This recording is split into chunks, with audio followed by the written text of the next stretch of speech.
السلام عليكم ورحمة الله وبركاته.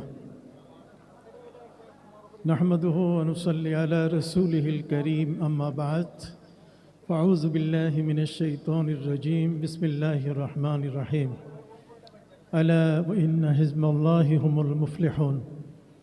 صدق الله مولانا العظيم وصدق رسوله النبي الكريم. إن الله وملائكته يصلون على النبي يا أيها الذين آمنوا صلوا عليه وسلموا تسليما. اللهم صل على سيدنا ونبينا وشفينا وحبيبنا ومولانا محمد صلى الله عليه وعلى آله وصحبه وبارك وسلم. বাংলাদেশ ছাত্র হিজবুল্লাহর আজকের অনুষ্ঠিত এই কেন্দ্রীয় কাউন্সিল 2025-এর শ্রদ্ধাভাজন প্রধান অতিথি, এই উপমহাদেশের শ্রেষ্ঠ দরবার, সারা বিশ্বব্যাপী যাদের বিচরণ, যেই দরবারটির অনুসরণে আজকে বাংলাদেশের প্রতিটি ইঞ্চি মাটিতে ইসলামের যে খেদমত, ইসলামের যে বিস্তার শুরু হয়েছে, সেই মহান ব্যক্তি আজকের প্রধান অতিথি আমির হিজবুল্লাহ হযরত পীর সাহেব কেবলা, সিনিয়র নায়েবে আমির ছোট হুজুর কেবলা সহ আজকের এখানে বসে আছেন বাংলাদেশ জমিয়তুল মুদারিসিনের সংগ্রামী মহাসচিব জনাব মাওলানা শাব্বির আহমদ সাহেব, এখানে বরিশালের মির্জাবেক পরিবারের আওলাদবৃন্দ সহ সারসিনা দরবারের শ্রদ্ধাভাজন সাবেক অধ্যক্ষ ওলামা ইকরাম, আজকের আমন্ত্রিত অতিথিবৃন্দ। আজকের এই বাংলাদেশ ছাত্র হিজবুল্লাহর এই কেন্দ্রীয় কাউন্সিল, এটি আমাদের জন্য একটি বড় ধরনের উপহার। সারা বাংলাদেশে যত ধরনের ছাত্র সংগঠন আছে, আমি মনে করি বাংলাদেশ ছাত্র হিজবুল্লাহর যে আদর্শের উপরে গড়ে ওঠে, তাদের পেছনে যে আমাদের মহান মুরব্বী রয়েছেন, তিনি যেভাবে আদর্শিকভাবে একটি ছাত্রকে গড়ে তোলেন, সে আদর্শিকভাবে গড়ে তোলার কেন্দ্র বাংলাদেশের এবং বাংলাদেশের বাইরে অন্য কোথাও তেমনভাবে দেখা যায় না। আমলে, আকিদায়, আখলাকে সর্বদিক থেকে সারসিনা দরবার বাংলাদেশের হানাফি মাযহাবের একটি মহাকেন্দ্র, মারকাজ।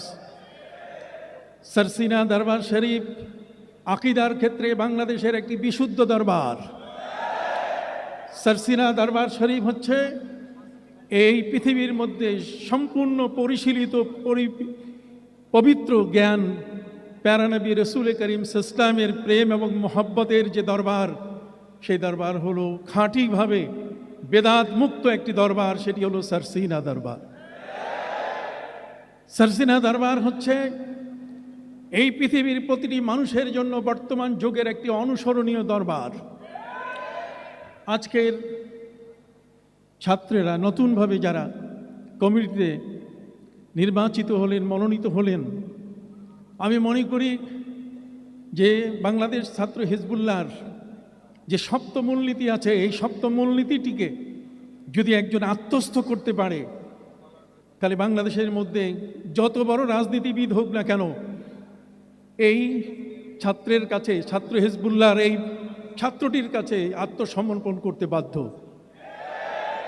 এক সময়কালে, একটি সময় পর্যন্ত সিলেটের শাহজালাল ইয়েমেনি রহমতুল্লাহ আলাইহির দরবার পর্যন্ত মানুষ সেখানে যেত, আসা যাওয়া করত, দোয়া নিত। আর এখন বাংলাদেশে যে কোনো পর্যায়ের ব্যক্তি সারসিনা দরবারে এসে তারা দোয়া নিচ্ছে। তার প্রমাণ হলো যে সারসিনা দরবার হলো এই বাংলাদেশের প্রতিটি মানুষের কলিজার একটি অত্যন্ত আপন, একটি কাছের দরবার। এখানে যে হক কথাগুলো বলা হয়, সে হক কথাগুলো পৃথিবীর মানুষ সহজে মেনে নিতে পারে।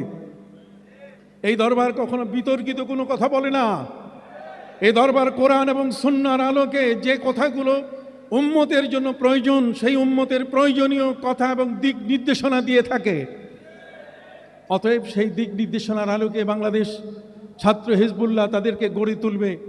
আদর্শিক বাংলাদেশ ছাত্র হিজবুল্লাহ এই বাংলাদেশ সহ সারা পৃথিবীর ছাত্র সংগঠনগুলোর অনুসরণীয় একটি সংগঠন হবে এবং তারা সেভাবে কাজ করে যাবে, আমি সেই আশা করি। এবং এই প্রত্যাশা রেখে আজকের মতে দোয়া চেয়ে এখানে শেষ করছি। আসসালামু আলাইকুম ওয়া রাহমাতুল্লাহি ওয়া বারাকাতুহু।